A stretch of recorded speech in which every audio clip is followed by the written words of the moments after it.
네, 안녕하세요. 오늘 글루미데이 관객과에 대한 두 번째 시간 사내의 대화를 시작하도록 하겠습니다. 오늘 함께하실 배우분들과 연출님 간단하게 자기소개 먼저 듣고 시작하도록 하겠습니다. 네, 작사, 연출 맡은 성종환입니다. 안녕하세요. 네, 안녕하세요. 사내 역할의 신성민입니다. 반갑습니다. 안녕하세요. 사내 역할의 이규영입니다. 사내 역할의 정민입니다. 유신정 역할의 안유진입니다. 유진 역할의 임병근입니다. 저희 글루미데이의 3명의 캐릭터 중에 유일하게 사내만 가상의 인물인데요. 이 사내를 만들어내는 과정이 쉽지는 않았을 것 같아요. 오늘 함께하신 배우분들과 연출님께 그 과정 중에 에피소드들을 한번 들어보도록 하겠습니다.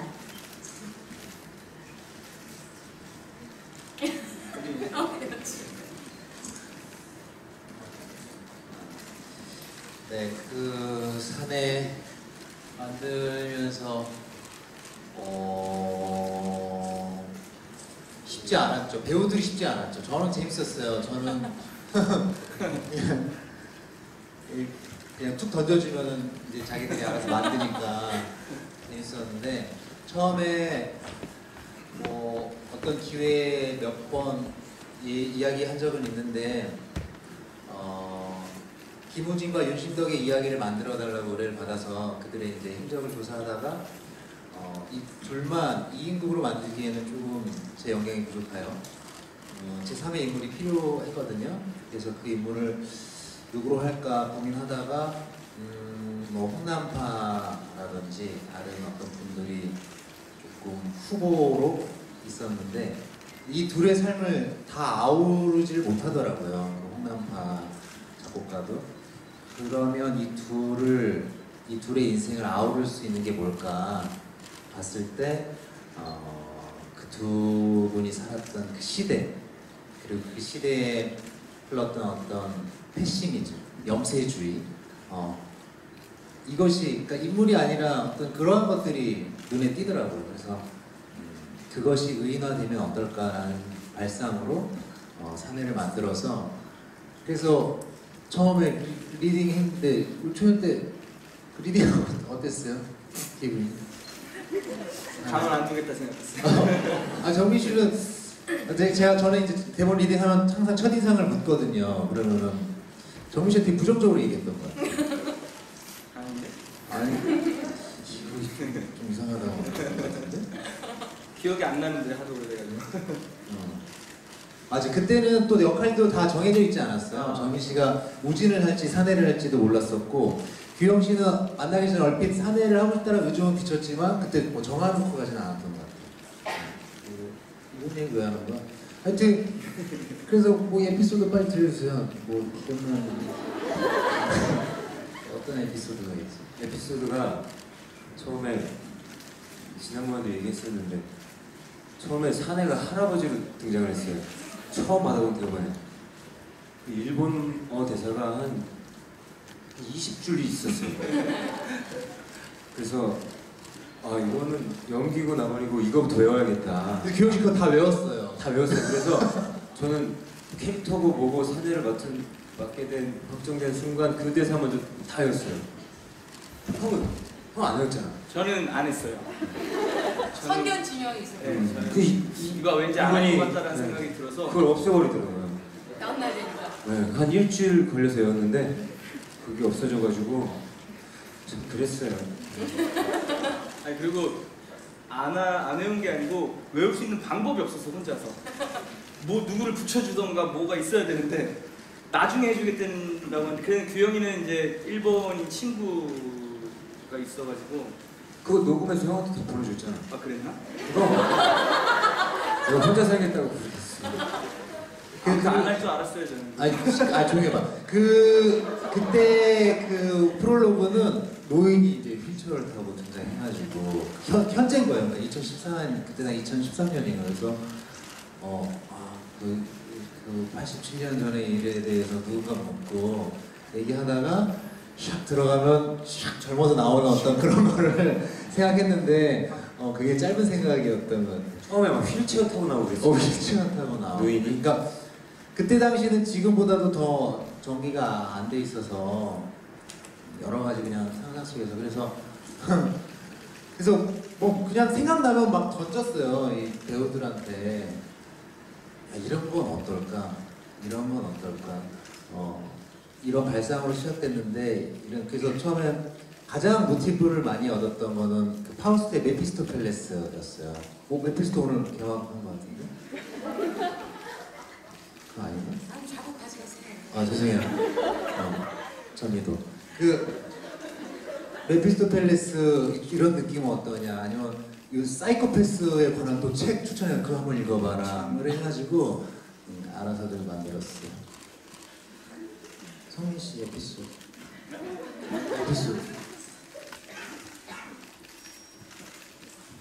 아니 만들면서 에피소드?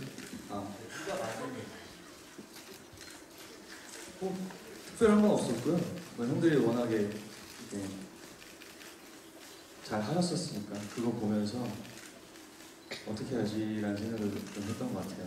근데 맨 처음에 그 성민 씨가 캐스팅 됐다고 해서 가서 이제 하는데 보기에 되게 좀 차가워 보이는 인상인 거예요.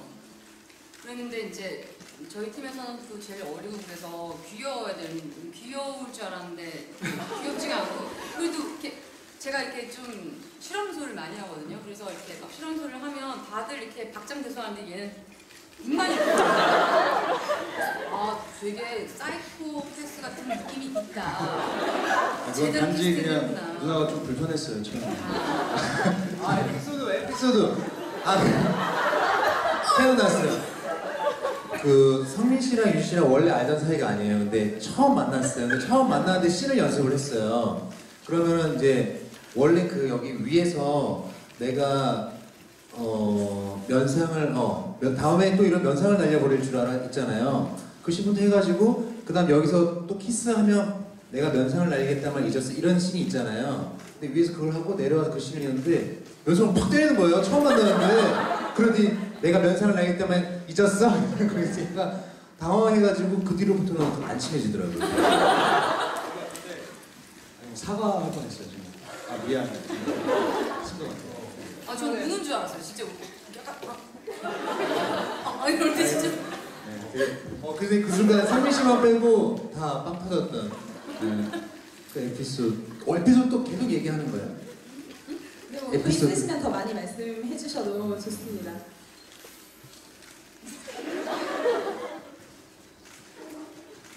그래요. 에피소드.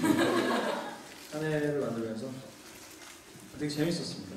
되게 재밌었고 딱히 뭐 그런 근데 많이 생각을 많이 했던 것 같아요. 저는 뭐 굳이 재밌었더니 되게 좀 그냥 그 자체가 되게 저한테는 에피소드였던 것 같아요. 그 연습을 하는 과정이나 그런 것들이 굉장히 재밌었고 보면서도 그랬고 조금 뭐랄까 고민적인 부분보다 근데 그런 건 있었어요. 이제 홍정일 주님이 야 너 사내해 이렇게 말씀을 하셨는데 제가 웃기게도 제가 그러면 한번 고민해 볼게요. 야 형이 잘 만들어 줄게 해. 그랬는데 왔는데 어떻게 해봐 이렇게만 하시는 거죠. 그래서 아니 만들어 준대 놓고 나한테 왜 하란만 하지 계속. 그랬는데 그런 과정 속에서 만들어졌거든요. 제가 하는 것들. 그래서 재밌게 작품에 임할 수 있었던 것 같아요. 딱히 재밌다고 본 건 지금 생각나지 않네요. 유진이가 뺨 때린 거 외에는. 감사합니다. 네, 저희 공연 소개 중에 사내에 대한 소개가 출생 연도, 이상, 1926년 8월 4일 실종, 그리고 이름도 국적도 다 미상으로 되어 있어요. 근데 그중 우진의 대사 중에 한 명은 일본식 이름 호시노 아카시, 그 어느 것도 진짜 이름은 아니지만 이라는 대사가 있거든요. 그 사내의 가명을 이렇게 지으신 특별한 뜻이 있을까요? 저희가 이제 자녀 이름을 짓든 어떤 뭐 자기 가명을 짓든 할 때 그 어떤 그 어감이나 혹은 그 의미 그 두 가지를 고려하잖아요. 저도 이제 그 두 가지를 고려했는데요. 그 둘을 아우르는 인물이라고 했을 때 어떤 운명적인 어떤 그런 것들을 생각했어요. 그래서 근데 운명, 한운명 하기에는 또 이름이 좀 어감이 안 좋고 그래서 근데 명운 뒤집어도 뜻은 같은 뜻이더라고요. 사전적으로. 그래서 한명운이라는 어떤 그런 이름이셨고 또 사전적 의미가 우리가 알고 있는 그 운명보다는 보다 더 큰 의미를 담고 있어서 뭐 정확한 그 귀절은 기억이 나지 않지만 충분히 이 작품 안에서 어감으로도 뜻으로도 어울린다라고 해서 썼고요. 호시노아카시는 말하면 웃길 수도 있는데 왜 저기 그런 거 유행한 적 있잖아요. 인디안식 이름짓기.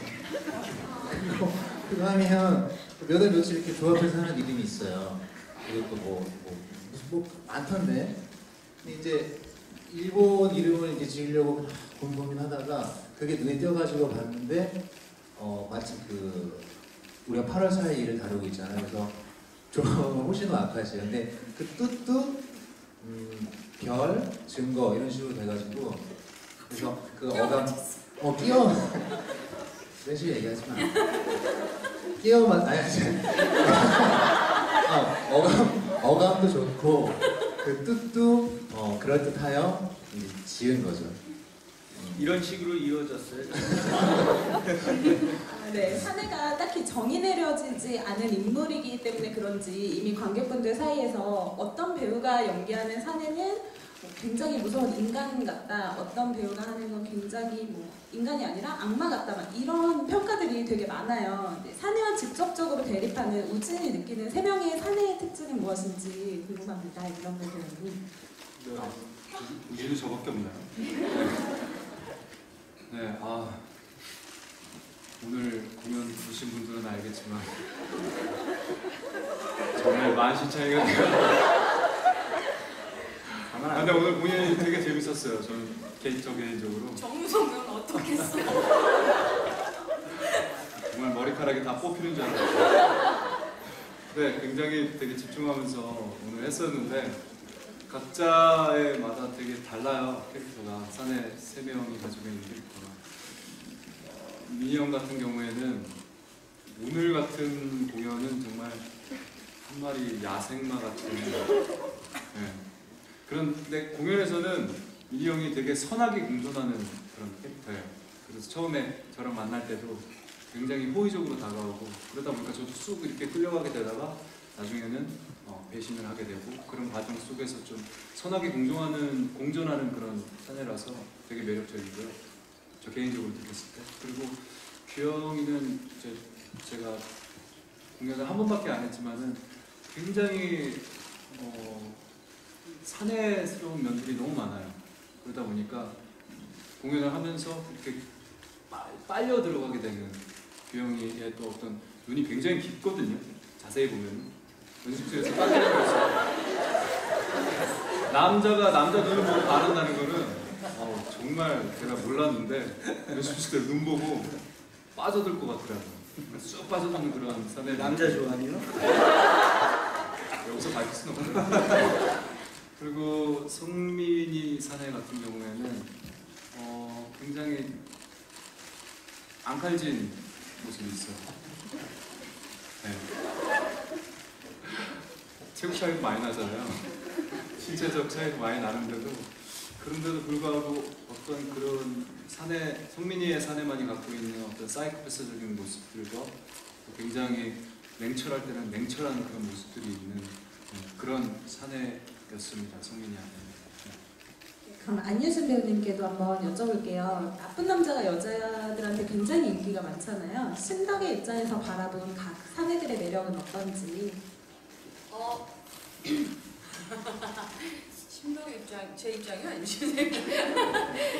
제가 그냥 무대에서 봤을 때 우선 정민 배우는 우선 이렇게 기력지도 이렇게 좋고 이렇게 그 얼굴은 내가 좀 낫지 않나? 이게 정말 이렇게 잘 맞아요. 그래서 부정하지 못해요. 이렇게 하지만 사실 부정하지 못하는 어떤 그렇게 개인적인 거 말고 심덕 입장. 아니 그러니까 안 말. 그러니까 그뭐 요즘 뭐다 뭐 이러면서 뭐 그런 거지. 그리고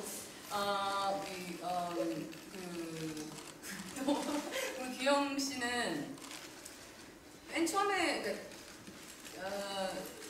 초연부터 할 때부터 느끼기에 자신한테 굉장히 솔직한 그런 사내라는 생각이 들었어요. 그래서 이렇게 좀 제가 분명히 뭔가 트라우마가 있구나. 그래서 이렇게 그 자극에 금방금방 이렇게 그 상처를 받거나 뭐 그러는 거가 이렇게 표정에서 이렇게 드러나고 그래서 좀 어떤 보호해주고 싶은 약간 동정심이 느끼게 하는 그런 사내였어요. 심덕의 입장에서 봤을 때. 그리고 우리 민희는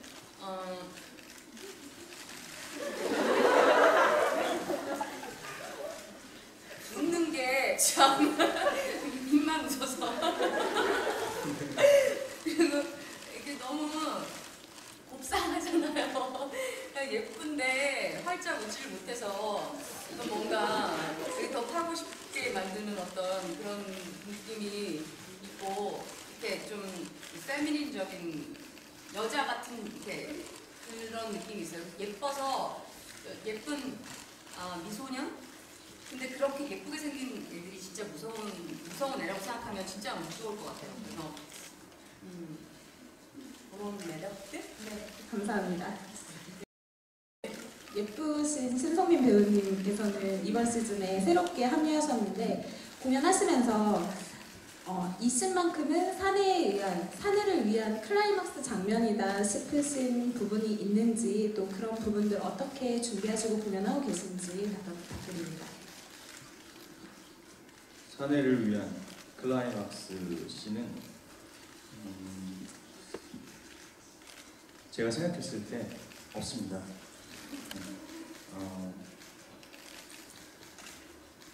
어떠한 목적을 위해서 쭉 달려간다 어떤 작품이 그럴 수는 있다고 생각하는데 인물 개인적으로 내가 이 씬만을 위해서 이것을 하고 있다라는 느낌으로 연기하지는 않는 것 같아요.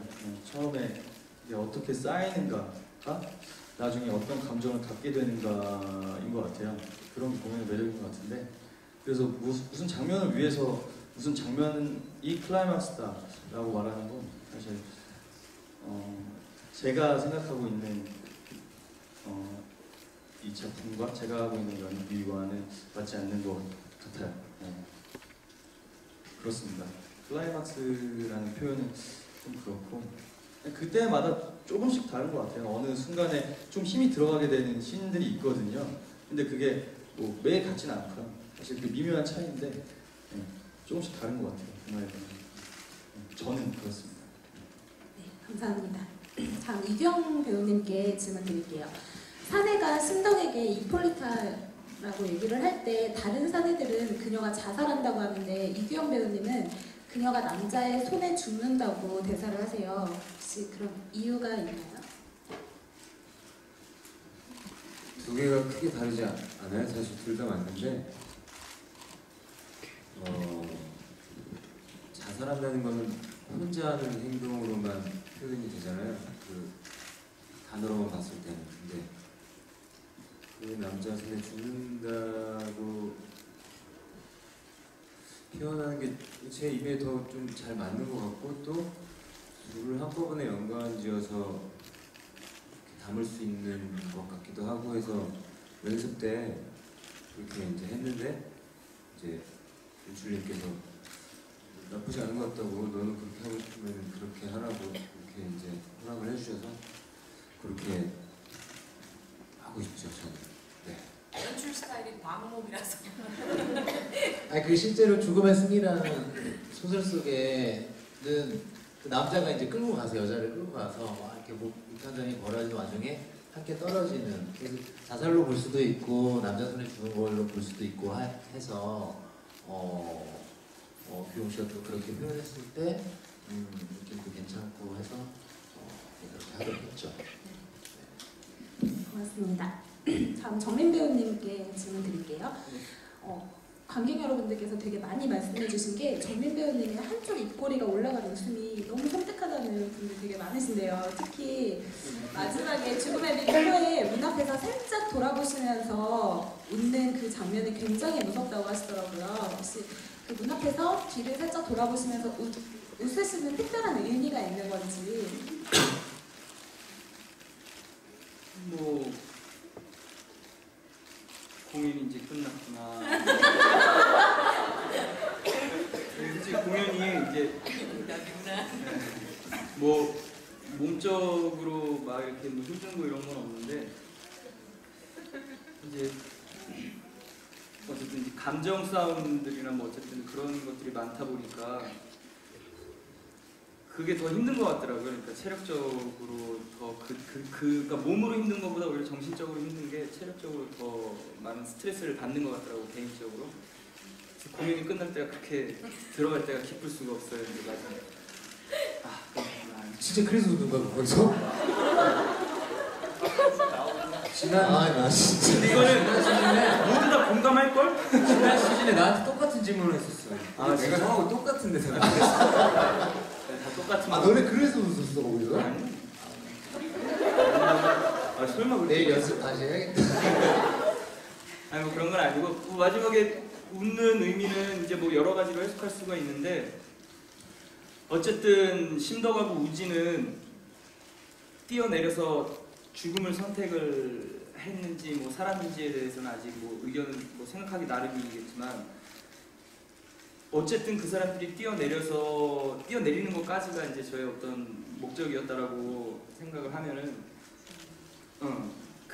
그 상황에서 뭐 어쨌든 뛰어내서 죽음이라는 거에 대한 게 어쨌든 저의 목표였기 때문에 근데 마지막에 그 우진이 쓴 대본을 이제 불태우고 뭐 읽으면서 이태리로 가는 배를 탄다라는 거에 대해서 어떤 그러니까 우진과의 그러니까 이건 개인적인 거예요. 개인적인 건데 우진과의 함께한 시간들 뭐 심덕과의 함께했던 시간들 2021년도 21년도에 함께했던 그 시간들이 너무나 즐거웠던 거죠. 그래서 뭐 항상 함께 그렇게 할 수 있는 그러니까 좀 특별한 사람을 만난 거잖아요, 제가. 근데 그것들이 이제 틀어지면서 그 후에 이제 제가 변하기 시작하고 이제 어떤 죽음이라는 거에 대해서 목적을 확실하게 만든 건데 그 시간으로 인해서 뭐 그 사이에도 많은 일들이 있었지만 우진과 심덕이라는 인물은 어쨌든 좀 다른 죽음과 좀 특별하게 자기네들이 죽음을 직접 선택했다라는 거에 대해서 신선함을 느꼈기 때문에 그 죽음을 다시 한번 또 뭔가 찾아가서 으쌰으쌰 할 수 있다는 거. 뭐 그런 즐거움인 것 같아요.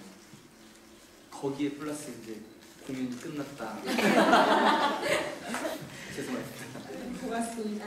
네, 요 씬에 이어서 연출님께도 한번 여쭤볼게요. 요 장면에서 사내가 총을 맞고 등장을 해요. 그래서 등장할 때 굉장히 비틀거리는데요. 나갈 땐 또 엄청 멀쩡히 서서 나가거든요. 요거에 대한 연출님의 특별한 의도가 있는지 궁금합니다. 네, 그렇게 하라고 했던 것 같아요.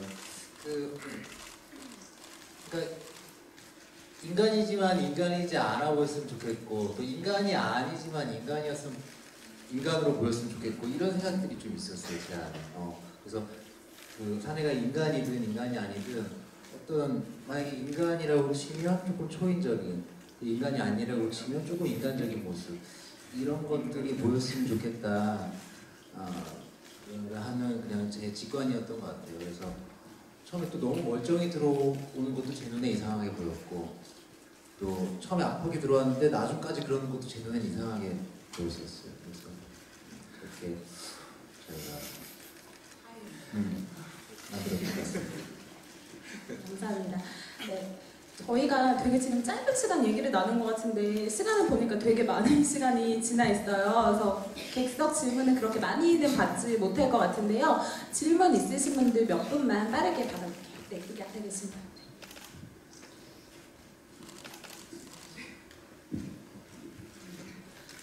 그냥 간단하게 뭐 좀 그러니까 아까 그 이름에 대해서 얘기하시면서 명훈이라는 그러니까 운명보다 더 큰 의미를 가지고 있다고 말씀을 하셨는데 그거는 제가 알고 있는 한도 내에서는 제가 전공이 그쪽 한자 관련 쪽이라서요. 제가 알고 있는 제 말은 그게 아니었고요. 부정하는 게 아니고요. 그게 실제로 같은 의미거든요. 그러니까 더 큰 네. 의미 이런 게 아니고 네. 실제로 같은 의미고요. 네. 아니 난 진짜 그렇게 얘기 안 했어.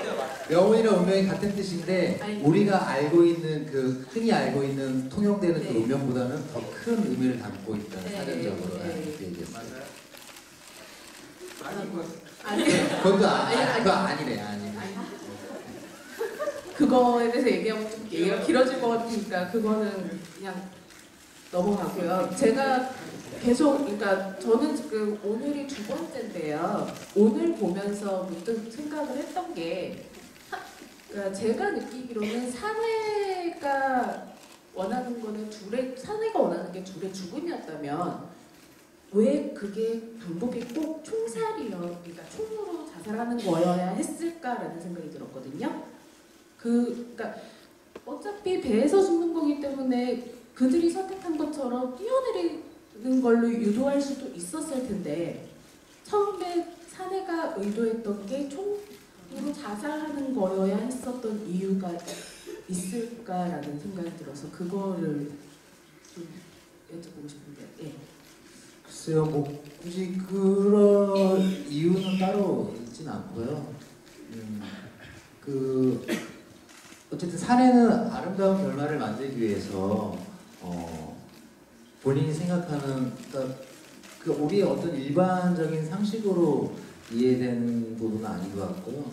사내가 생각하는 아름다운 결말에 대해서 심취하고 특히 우진과 신덕의 드라마 안에서는 자기가 직접 들어가서 관여하고 그런 것들을 즐기고 그런 거에서 희열을 느끼는 사람인데 그 방법은 그 앞선 1918년에도 거기도 다 다른 모양으로 만들었거든요. 굳이 총살을 한 건 아니고 그냥 이 이야기에서 우진과 신덕의 이야기에서는 그러기를 원했던 것 같고 그런 부분에서 조금 뒤틀린 결말이 되는 부분인 거고.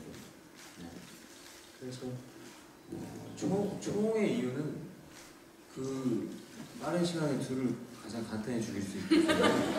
아니 이게 그 자리에서 우진을 죽이고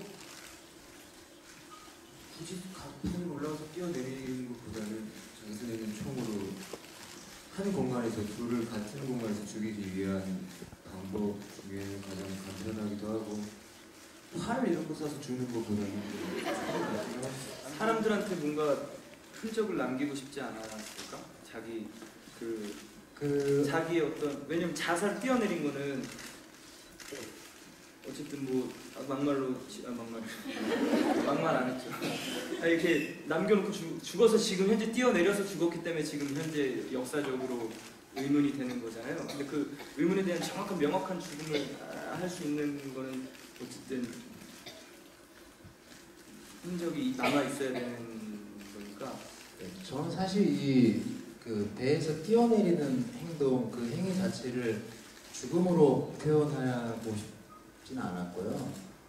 그것은 단 1%의 가능성을 향한 내던짐이거든요. 살려고 뛰어든 거거든요. 제 입장에서는.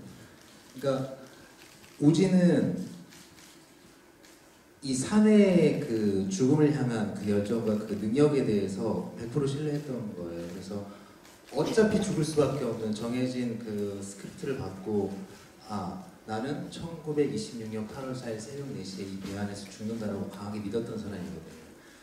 그럼 어차피 배 안에 있으면 난 죽을 수밖에 없기 때문에 배 밖으로 몸을 내던지면서 마지막 희망을 했던 그 태도고요. 그 부분에 대해서 사내도 서로 공유하고 있던 부분에서 뒤틀렸다라고 인지하고 있는 부분입니다. 저희 연습 중에 이런 얘기도 오고 갔었어요. 우진이 배에서 뛰어내리는 탈출하는 계획을 세웠을 때 우진은 전라도 거부의 아들이니까 뛰어내리면 독구주마로 더 큰 배가 기다리고 있어요. 이 밑으로 뛰어내리는 게 아니고 위로 이렇게 딱 배를 잡고 도망을 가지 않을까 이 TV로 노래를 다 멋지다. 그런 얘기도 했었어요. 어쨌든 그들은 죽으려고 뛰어내리는 게 아니고 우진은 제가 생각했을 땐 굉장히 똑똑하고 치밀하기 때문에 그 이후에 치밀한 계획을 또 세웠을 것 같아요. 여기서 사내가 분명히 한 방 먹었기 때문에 그렇습니다. 감사합니다. 오늘 네, 한 분만 더 마지막으로 질문 받아볼게요. 네. 이쪽 통로에 계신 분께 마이크 전달 좀 부탁드릴게요.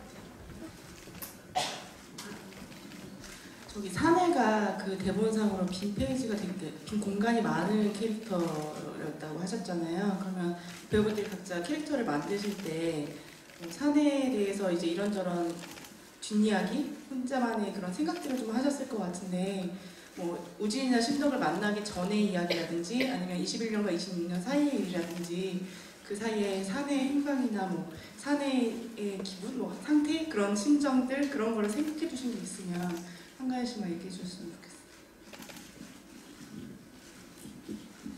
하나 에피소드를 말씀드리자면 우리 관계는 여기까지야 하고 고국순회 공연에서 빠지게 되죠, 사내가.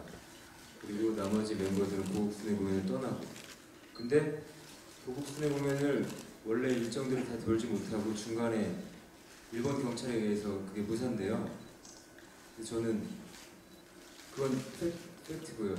진짜로 있었던 실화고 거기에 사내가 관여를 하지 않았을까? 사내가 존재한다면 어떤 식으로 관여를 했을까 싶을 때 그게 진짜로 그때 어떤 금기시되는 단어가 극 중에 사용됐다고 하더라고요. 근데 그 사내가 모자 같은 거 푹 눌러 쓰고 조연출인 척 와서 배우한테 이게 연출님이 갑자기 바꾼 대사라고. 이걸요? 바뀌었으니까 이대로 해주세요 지금. 예, 이렇게 해주실래요? 하고 가고 사내는 일본 경찰들을 부른 거죠. 불순한 공연이 올라가고 있다고. 그럼 모든 책임은 나였네. 내가 굳이 그 대사를 말했어. 다 싸그리 그 팀 자체가 연출부터 해가지고 뭐 이런 에피소드가 있지 않을까. 왜냐면은 줄곧 지켜봐 왔고 항상 우진도 사내가 지켜보고 있다고 느끼고 그런 생각을 해봤어요. 저는 이제 신덕과 우진과 이제 결별을 하고 우진하고 신덕도 실제로 떨어지게 되거든요. 시간이 우진의 바람기 때문에. 바로 여자를 좋아해가지고 남자 좋아한다. 근데 아무튼 그래서 신덕과 떨어지면서 각자 또 그 떨어진 상태에서 각자 생활을 또 즐겨요. 아주 신나게. 그 시대에 태어날 걸 그랬나. 그래. 근데 이제 그 과정에서 떨어져 있는 과정에서 사내가 신덕을 항상 옆에서 친구로서 많이 힘들었겠죠. 힘들었을까? 좋았을까?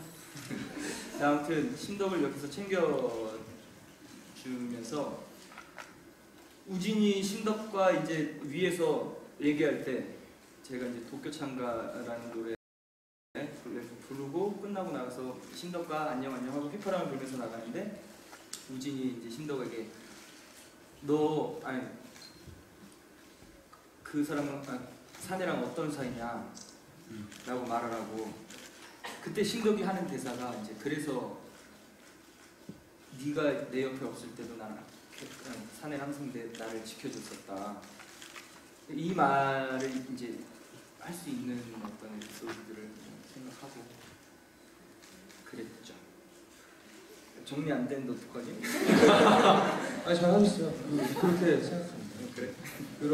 그런 식이었던 것 같아요. 저희 얘기를 할 때 말했던 그런 고순회 공연에 대한 얘기, 정리형이 얘기했던 찾아가고 그런 부분들이 어느 정도는 공유가 돼 있었던 부분이고요. 그랬던 것 같아요. 이제 어느 정도 이제 여기 공연을 보셔서 아시겠지만 정보들은 어느 정도 다 있거든요. 그런 부분들이 우진에게 뭔가를 보내보고 뭐 그런 것들, 뭐 저런 것들, 뭐 심덕에 대한 찾아가고 뭐 이런 것들 그런 걸로 토대로 해서 생각을 많이 했던 것 같아요. 근데 그거를 막 구체적으로 언제 왜 찾아가고 뭐 때문에 이렇게 됐고 사실 유치해질 수 있는 건 한도 끝도 없거든요. 저는 이름도 생각했어요. 제 진짜 이름 뭐 이런 거. 네.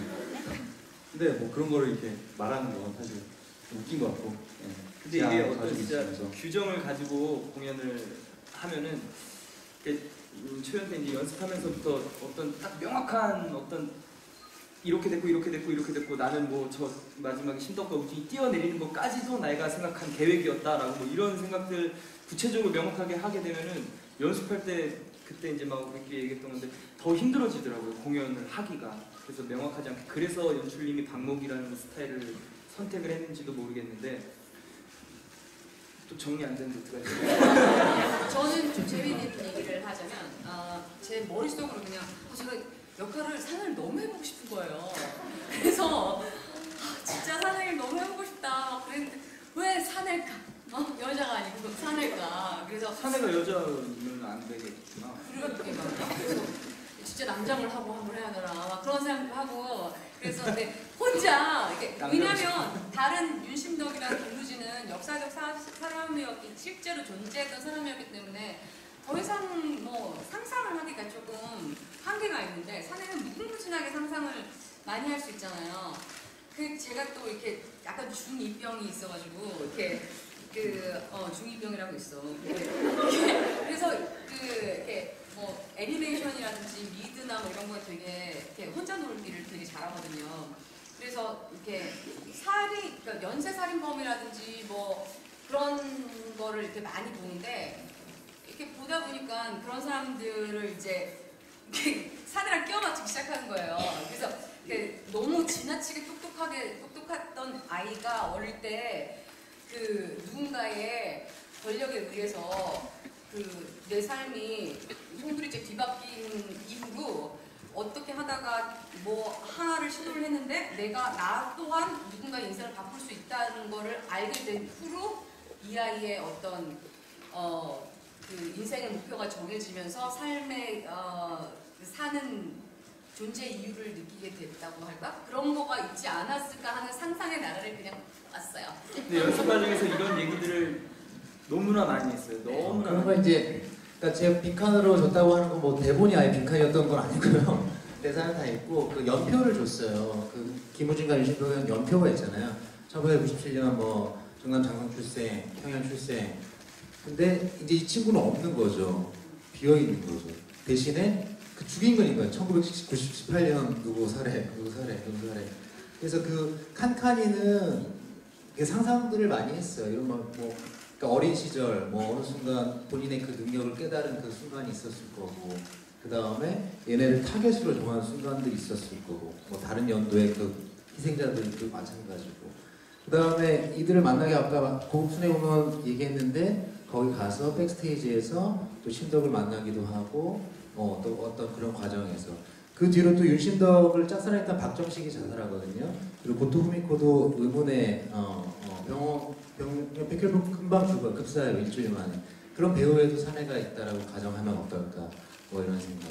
그리고 그 이용구 스캔들로 인해서 윤신덕이 하얼빈으로 거의 도망치듯이 갔는데 그때 당시 김우진이 아무런 도움을 주지 못했는데 사내가 찾아가서 또 어떤 성적인 관계를 했을 수도 있겠다. 뭐 그런 상상도 해봤고요. 그러니까 또 이건 다시 이제 그 전 상황으로 돌아가서 그 공산주의자로 또 변해서 그때는 조승이라는 이름으로 또 활동하면 또 어떨까 그런 장면, 스트리트 원 때는 그런 장면도 쓴 적이 있어요. 그래서 그런 여러 가지 상상들을 하는데 그거대로 연기하고 있지는 않고요. 그 또 각자 나름의 히스토리를 가지고 그 연기들을 하고 있습니다. 네, 정말 매력적인 캐릭터여서 그런지 얘기를 하면 할수록 이야기거리가 무궁무진하지만 아쉽게도 오늘 시간을 여기서 마쳐야 할 것 같습니다. 오늘 출연해주신 분들과 연출 너무 재밌는 이야기 들려주셔서 감사하고요. 함께 해주신 관객 여러분들 너무 감사드립니다. 네, 출연진분들 다 같이 일어나셔서 관객분들께 인사하고 마무리하도록 하겠습니다. 고맙습니다. 감사합니다.